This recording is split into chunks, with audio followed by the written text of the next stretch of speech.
Happy birthday to you. Happy birthday to.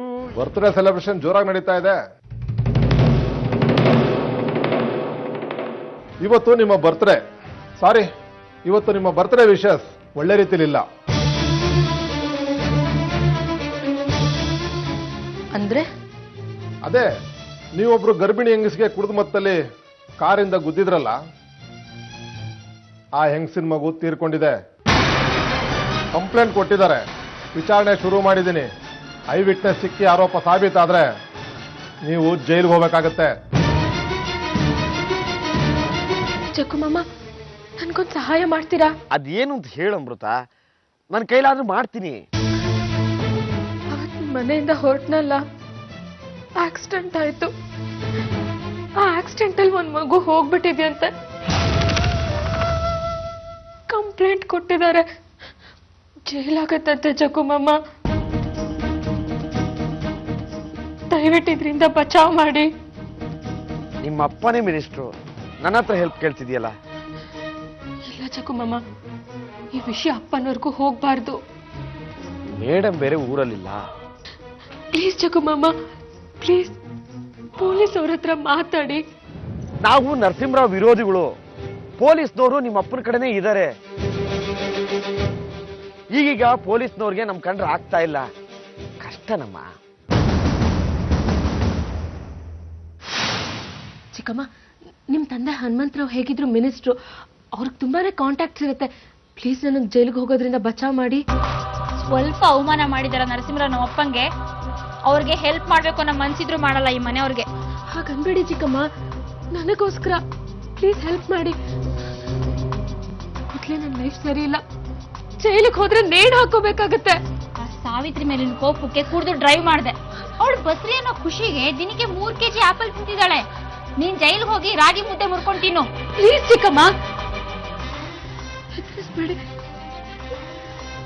ಇಂದು ಪ್ರತಿ ಅಮ್ಮ ಬೇರೆ ಊರಲ್ಲಿಲ್ಲ. ಅಪ್ಪ ಸಹಾಯ ಕೇಳಕ್ ನನಗೆ ಮನ್ಸು ಒಪ್ತಿಲ್ಲ.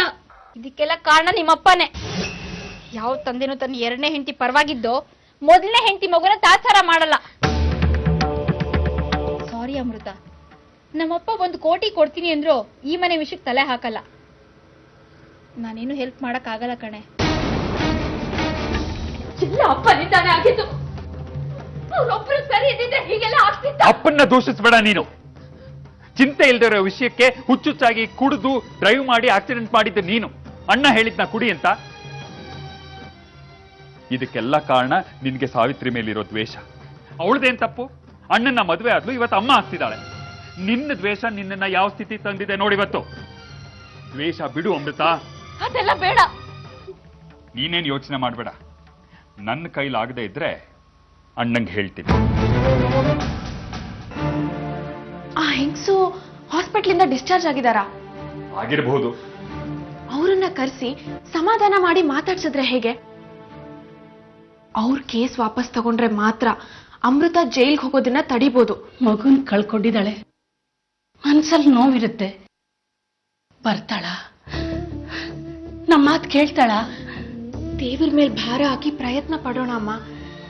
ಎಲ್ಲ ಸರಿ ಹೋದ್ರೆ ಅಮೃತ ಜೈಲ್ಗೆ ಹೋಗೋದನ್ನ ಖಂಡಿತವಾಗ್ಲೂ ತಡಿಬಹುದು. ಆದ್ರೆ ನಾವು ಆ ಹೆಂಗಸನ್ ನೋಡೇ ಇಲ್ಲ, ಅವಳ ಕಾಂಟ್ಯಾಕ್ಟ್ ನಂಬರ್ ಕೂಡ ಇಲ್ಲ. ಇನ್ಸ್ಪೆಕ್ಟರ್ ಪ್ರಸಾದ್ ಅವ್ರನ್ನ ಕೇಳಿ ನೋಡಿ ಅಣ್ಣ, ಸಿಗ್ಬೋದು. ಟ್ರೈ ಮಾಡ್ತೀನಿ. ಆ ಹೆಂಗ್ಸ್ ಬರ್ತಾಳೆ, ನಾವು ಮಾತಾಡಿ ಕೇಸ್ ವಾಪಸ್ ತಗೊಳ್ಳೋ ಹಾಗೆ ಮಾಡ್ತೀವಿ. ಯೋಚನೆ ಮಾಡ್ಬೇಡ. ಥ್ಯಾಂಕ್ ಯು ಚಿಕ್ಕಪ್ಪ, ಥ್ಯಾಂಕ್ ಯು ಸೋ ಮಚ್. ನೀನು ಈ ಥ್ಯಾಂಕ್ಸ್ನ ಸಾವಿತ್ರಿಗೆ ಹೇಳ್ಬೇಕು. ಅವಳದೇ ಐಡಿಯಾ ಇದೆಲ್ಲ. ನೀನು ಅವಳನ್ನ ದ್ವೇಷಿಸ್ತೀಯ. ನೀನಾಗಿದ್ದಿದ್ರೆ ಅವಳು ಜೈಲ್ಗೆ ಹೋಗ್ಲಿ ಅಂತ ಇದ್ದುಬಿಡ್ತಿದ್ಯೇನೋ. ಆದ್ರೆ ಸಾವಿತ್ರಿ, ನೀನ್ ಜೈಲ್ಗೆ ಹೋಗೋದನ್ನ ತಡೆಯೋಕೆ ಎಷ್ಟು ಪ್ರಯತ್ನ ಪಟ್ಲು ಗೊತ್ತಾ? ಅವಳ ಮೇಲಿನ ದ್ವೇಷನ ಬಿಟ್ಬಿಡು ಚೋಟು.